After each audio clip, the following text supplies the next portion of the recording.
les amis! La semaine dernière, nous avons abordé le thème de la bonté.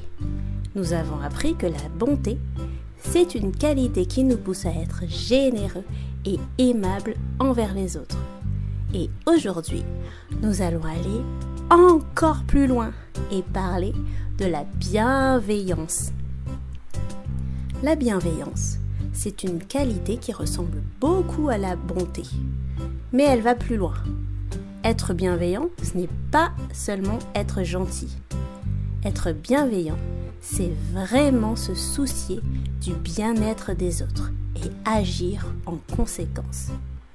Ça peut vouloir dire prendre le temps d'écouter quand quelqu'un a besoin de parler, ou encore aider quand on voit quelqu'un en difficulté. Être bienveillant, c'est aussi faire preuve de patience et de compréhension, même quand c'est difficile. Dans le livre de Colossiens, la Bible nous enseigne à nous revêtir de sentiments de compassion, de bonté, d'humilité, de douceur, de patience. Se revêtir, c'est un peu comme mettre un manteau. Ça signifie que ces sentiments doivent être si présents en nous qu'ils sont comme une seconde peau. Ils font partie de nous. Dieu lui-même nous a montré la plus grande bienveillance. Comment ? En nous donnant son Fils Jésus. Et il l'a fait parce qu'il se soucie vraiment de nous. Et il veut notre bien. Dieu veut aussi que nous montrions cette même bienveillance aux autres.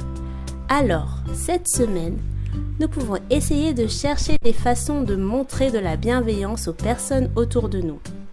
Peut-être que tu peux écouter un ami qui a besoin de parler, ou encore aider quelqu'un qui est en difficulté.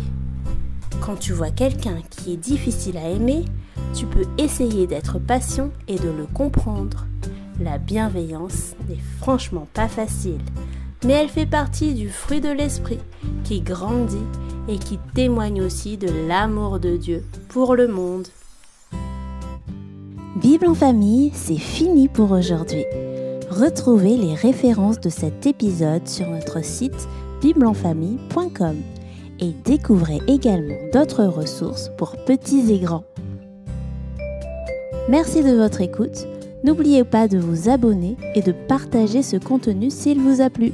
Et on se dit à très bientôt!